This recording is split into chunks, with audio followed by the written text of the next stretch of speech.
Immigration, raise hatred. Be a Nation by Sweet Honey and the Rock from the album Border Songs, a collection of music and spoken word. This is Democracy Now!, democracynow.org, The War and Peace Report. I'm Amy Goodman with Juan Gonzalez. We turn now to President Obama's three-nation tour of Africa. He arrived today in South Africa after visiting Senegal, where he stopped at Gorée Island, the port from where African slaves were forcibly sent to the United States.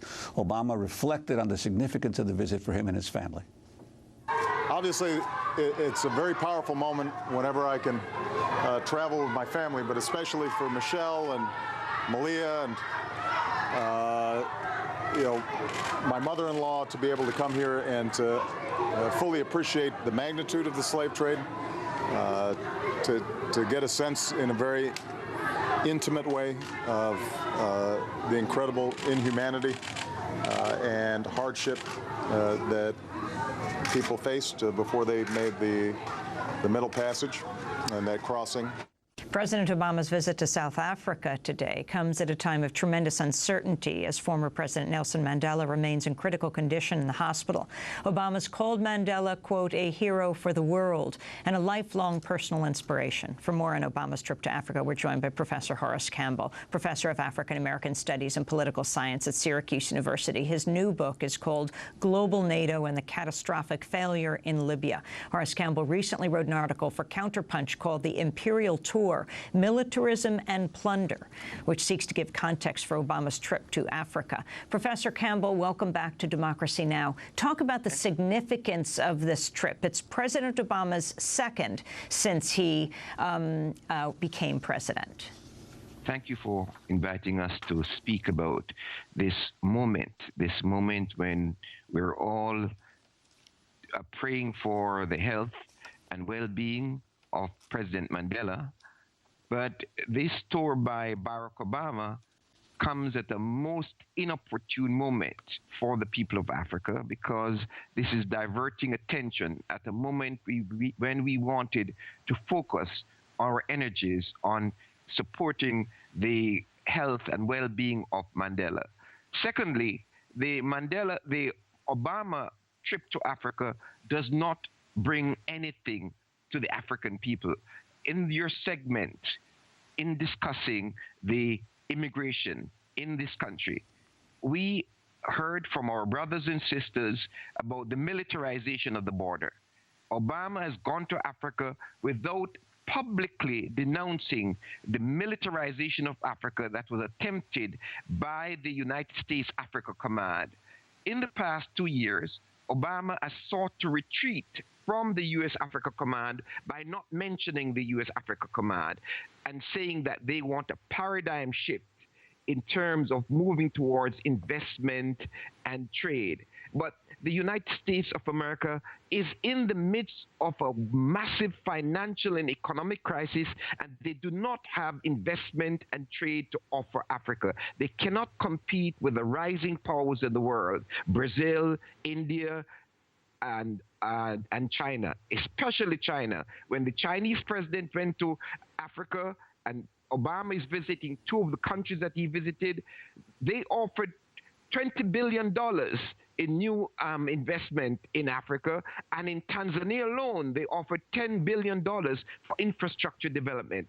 Chinese trade with Africa has multiplied 20 times in the past 10 years, from 10 billion to 198 billion. So the United States, in the midst of a financial crisis, in the midst of sequestration, has nothing to offer. And most importantly, the significance of that trip of Obama going to Gorée Island yesterday. This was a moment when Barack Obama could have made a statement to the reparations movement of the world. When he stood at the door of no return, Obama, trapped by this liberal background about human rights, spoke about human rights at Gorée Island when he should be speaking about human life. because the enslavement of the African persons was about the destruction of human life. It was about the devaluation of Africans as human beings. But trapped by his liberal conception of the world, Obama could only mouth some phrases about this reminded him about human rights. The reparations movement is saying to the world the transatlantic slave trade represented a crime against humanity. And the peace movement, the reparations movement, the demilitarization movement has to see this moment of Obama in Africa as the culmination of the contradictions of the United States foreign policy towards Africa. And Professor Campbell, if you could talk, we have a couple of minutes about the importance of the aid that China has been giving in terms of infrastructure development versus the investment of American companies in extractive industries in Africa. Well, the Chinese have been involved in Africa as part of its global expansion. In fact, one has to see the relations between China and Africa in terms of China's reach into Europe, into Asia, into Latin America, and in Africa. And in this reach, the Chinese are way ahead in terms of their planning for their economic transformation, which we must remind the audience was based on principles of socialist planning. Now, there is a struggle going inside of China between different branches of the Communist Party, but one should remind the audience that the ruling party in China is a Communist Party. Now, in the past 10 years, the Chinese have signed infrastructure for resources deals with 20 African countries.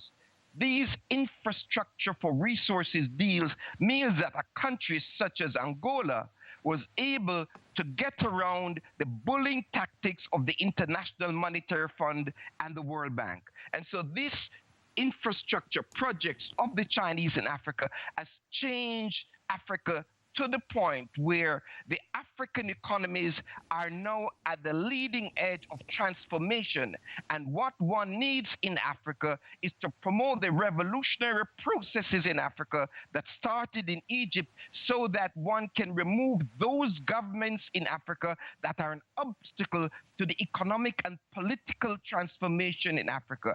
As the young people of Tunisia and Egypt says, it's time to change the political system. And all over the world, young people of Brazil, Turkey are on the streets calling for a change in the political system. So although the Chinese have invested in infrastructure in Africa, there's a problem in that the political leadership, in the main, they have been an obstacle to the reconstruction of the African societies to make it more responsive to the needs of Africa so that those resources that are in Africa can serve the needs of the people. Professor Campbell, we have to end it there, but I'd like to ask you to stay after the show. We'll do a post-show interview and post it online at democracynow.org and particularly talk about South Africa and the significance of President Nelson Mandela. Professor Horace Campbell teaches African American Studies at Syracuse.